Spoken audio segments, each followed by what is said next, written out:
Hello, everyone. It's your girl, Chiquis, and you've reached the voicemail box for Dear Chiquis. I'm here to give you advice on anything and everything you need help with. Maybe you're going through a breakup. Maybe you're having issues with your family. Or maybe you need help figuring out how to balance your checkbook or how to start a business.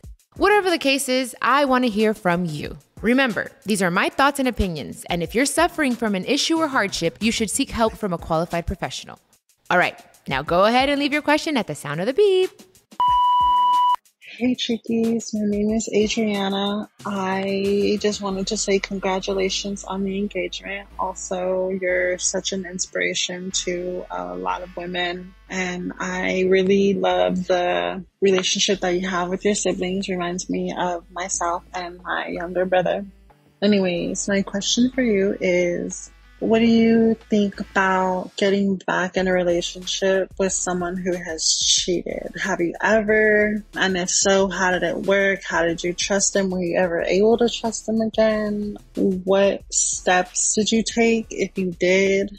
I'm currently in that situation and he works out of town a lot. And that's when he started cheating, I guess, is when he started working more out of town. Literally to the point I just found out that he was even lying to me about working out of town and just, getting hotels and just hanging out with other women. If he's willing to fix his problem, all for it. But I'm not sure how I feel 100% about gaining that trust back. It's very scary. So that's my question to you. Thank you so much. Okay, Adriana, I'm going to start with saying thank you for my engagement and for loving my family and all that good stuff. Thank you. Thank you. It seems like you have been following us since I Love Jenny. So thank you for supporting us. Now, let's get to your question because I'm a little worried. I'm concerned because you seem and I hear and I feel through your voice, you're a very nice person. And I don't want to think he's taking advantage of that, but I feel like he might be. And I have been in a relationship where they cheated on me and I went back with him. I made him suffer for 3 months. I made him cry. It made me feel good at the moment. I'm not going to lie. I was like, okay, I need you to show me and basically beg me. But let me tell you, it was never the same. He then became more jealous and felt more insecure because he's like, okay, she forgave me.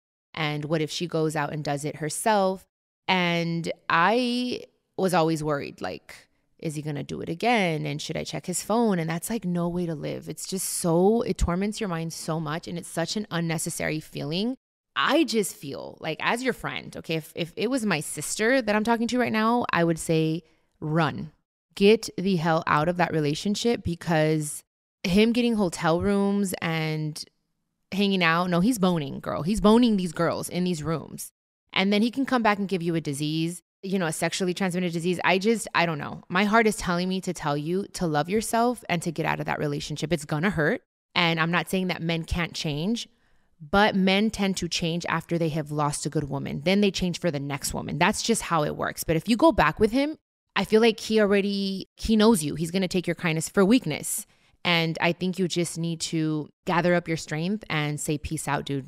I deserve better. I deserve better. And I love you, but I don't need you. And you're going to regret it because he's going to regret it. That's what I would tell my sister. And that's what I'm telling you now. So I hope that helps, Adriana. And hopefully you can give us a follow-up here on Dear Chiquis because I want to hear from you. Thank you, Adriana. And you got this, girl. You got this. Okay, so our next question comes from Eric.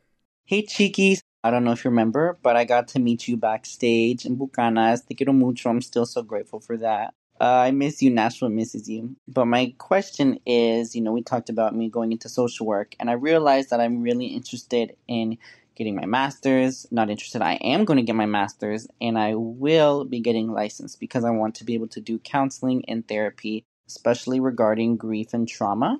And I would love to serve the Latino community because our community doesn't really acknowledge counseling and therapy a lot. So I see it as kind of a challenge to try and make therapy and counseling much more accessible and more talked about. And it's really hard because the older generation is so set and it sometimes can carry down to the younger generation. So how do you talk to other Latinos who might be more traditional into getting the counseling or therapy? Te quiero mucho, girl. See you soon.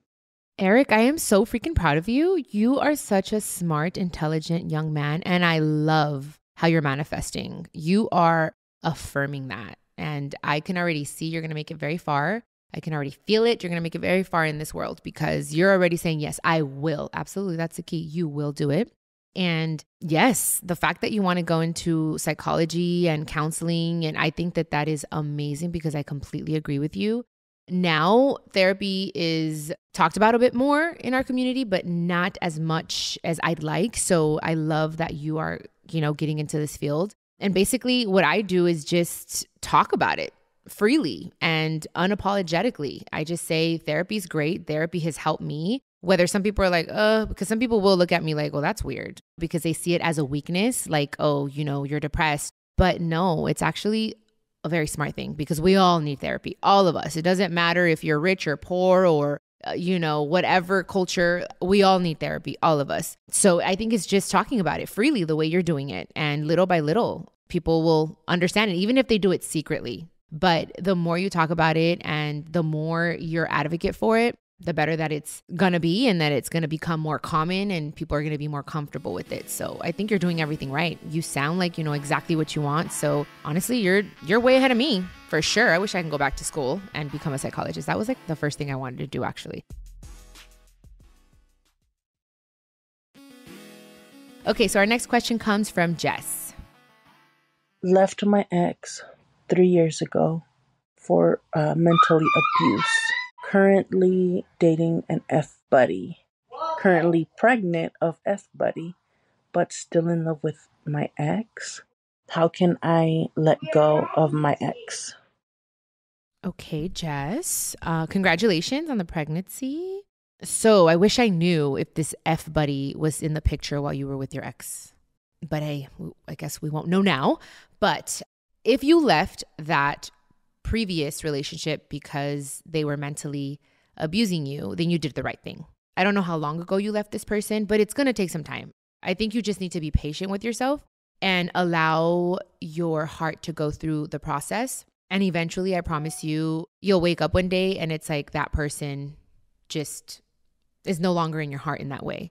I hope that you're not looking at their stuff on Instagram, on social media. Like, I think you need to cut it off completely. Out of sight, out of mind. Don't go looking and searching because that stuff just keeps you stuck. You're trying to unstick yourself, So the best thing to do is just focus on, I guess, relationship at this point, right? It's not just an F-buddy because you're pregnant, but just focus on this and focus on your pregnancy and just know that you made the right decision by leaving this person because they were mentally, I'm assuming emotionally and verbally abusing you. So you did the best thing for yourself. So be patient with yourself, allow your heart to go through the process. And that's all I can really tell you. But don't go back to that, babe. Don't go back to that. Because sometimes we know what the best thing for us is, but it's very uncomfortable and we'd rather just go back to our comfort zone. But that's not how we grow and that's not how we progress in life. So it's just keep going, keep moving forward, step by step, day by day. I hope that helps, Jess, okay? Thank you for your question. And again, congratulations on your baby. Okay, so our last question comes from Jose. Hello, Chiquis. How are you? I met you in Oakland, California in a meet and greet in WSS. I even took a selfie with you and I put it into a frame. I printed the pictures out and I still remember you liking my story. Anyways, my question for you is, what advice would you give someone that's going to transition to college? What advice would you give me to stay positive, even though haters and other people may talk about me, and just how to stay positive as you transition to doing something new? Thank you so much. I love you. Oh, Jose, you're so freaking cute. You printed our picture. Oh, you should post it on Instagram and then tag me. I want to see it. I'm sure if I see your face, I will remember exactly the moment. But okay, well, you're going to college. That's amazing. That's a huge step. I think that just that in itself is like something to be very happy about and proud of. I think you just need to focus on the good thing that you're doing and not focus so much on the negativity, because there's going to be negativity no matter where you are. And more than anything, staying focused and trying not to party too much and get into the college scene. I mean, yes, once in a while is fine, but really focus so that you are not distracted with things that are just temporary. We're looking long term. You know what I mean? So stay focused on that focal point and where you're going, where you're headed. And just know that there are always going to be people that are going to criticize and judge you. Que te resbale. You have to just know, okay, that's part of life. I'm not the first. I'm not the last. I'm doing this for me, for my future. and F what everyone else thinks. Honestly, 2 middle fingers up in the air, you know, you're doing a good thing. You're representing for all Latinos out there. So you should be very proud. I am. My king be going to college. Ooh, watch out. I'm so excited for you. Hopefully I can go to your graduation, okay? Send me that picture. Okay, so thank you to Adriana, Eric, Jes, and Jose. I'm really hoping my advice helps you make the right decision, and I can't wait to hear from even more of you. Leave me your questions at speakpipe.com/Chiquis and Chill. Los amo.